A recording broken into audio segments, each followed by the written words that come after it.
Bismillahirrahmanirrahim. Assalamu alaikum, dear students. This session focuses on the background of multiple intelligences method. I hope and expect by the end of this session you would be able to understand what is the background of multiple intelligences method and how it is different or similar to other methods that are used for language teaching.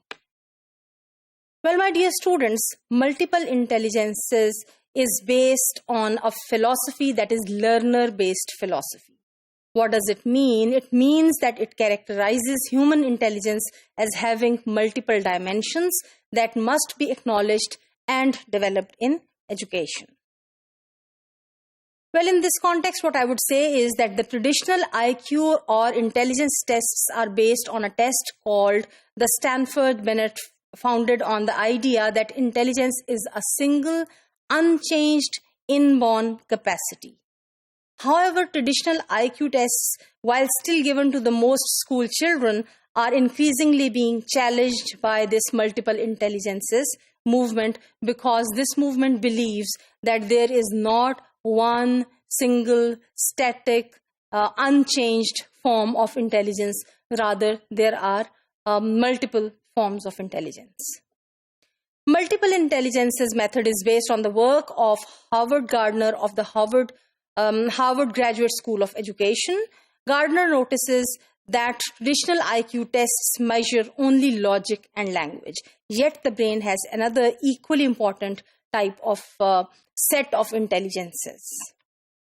Gardner argues that all human beings have these intelligences, but people differ in the strengths and combinations of intelligences. One would have intelligence A, the other would have B as the strongest one. One would have A, B, and C, the other would have C, B, and D. So there are varied combinations, and within those combinations, certain of the intelligences are stronger than others when it comes to individuals. He believes that all of them can be enhanced through training and practice. Multiple intelligences thus belongs to a group of instructional perspectives that focus on differences between learners and the need to recognize learner differences in teaching.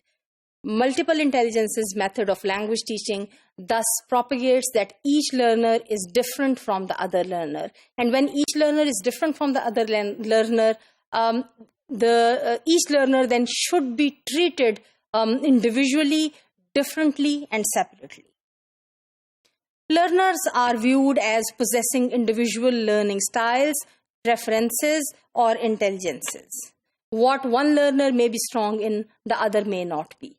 Pedagogy is most successful when these learner differences are acknowledged, analyzed for particular groups of learners, and they are accommodated in the process of teaching. So one method, one activity cannot work for all the students or all the learners. This is what multiple intelligences method believes in.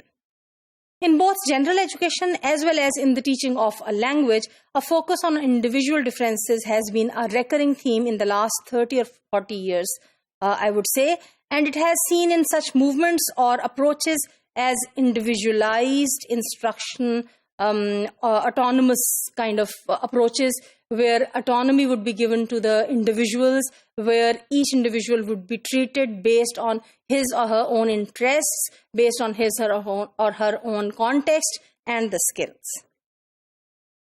Learning, learner training, and learner strategies. These are important aspects of multiple intelligences method, and the multiple intelligences model shares a number of commonalities with these earlier proposals. As far as Gardner 1993 is concerned, he proposed a view of natural human talents that is labeled as the multiple intelligences model.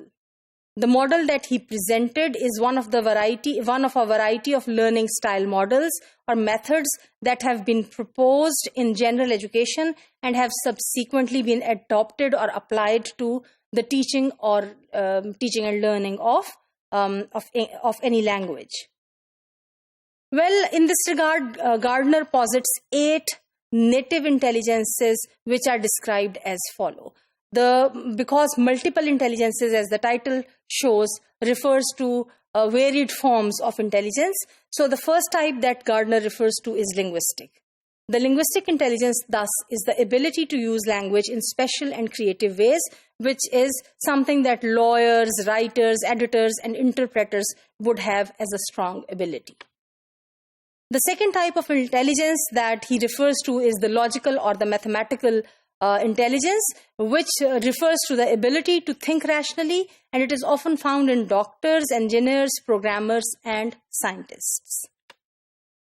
The third kind of intelligence that he refers to or that he points out is spatial. This is the ability to form mental models of the world, something that the architects, the decorators, the sculptors, or the painters would be good at. So this is, the ability to kind of create, design, or, be able to imagine spaces in certain forms. The fourth type of intelligence that this proponent of multiple intelligences suggests is musical. So a good ear for music, as is strong in the singers and composers, refers to this intelligence. Fifth type of intelligence is the bodily or kinesthetic kind of intelligence, that is having a well-coordinated body that athletes or dancers or craftsperson would have.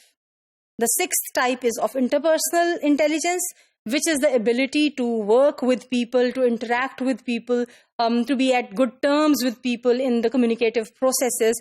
And generally, salespersons, teachers, and politicians are expected to have this.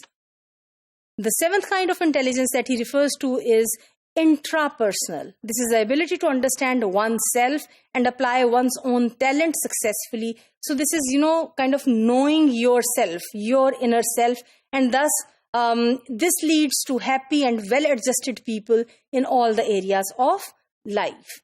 And the eighth and the final type of intelligence that he refers to is of naturalist type. This is the ability to understand and organize the patterns of nature. Schools that use multiple intelligences theory encourage learning that goes beyond traditional books, pens, and pencils. Here, the teachers and parents who recognize this model, their learners or children's particular gifts and talents can provide learning activities that can build on those inherent gifts. So whichsoever of these intelligences or whichsoever of the combinations of these intelligences are gifted by God to the children, these teachers, they would exploit them. As a result of strengthening such differences, individuals are free to be intelligent in their own ways.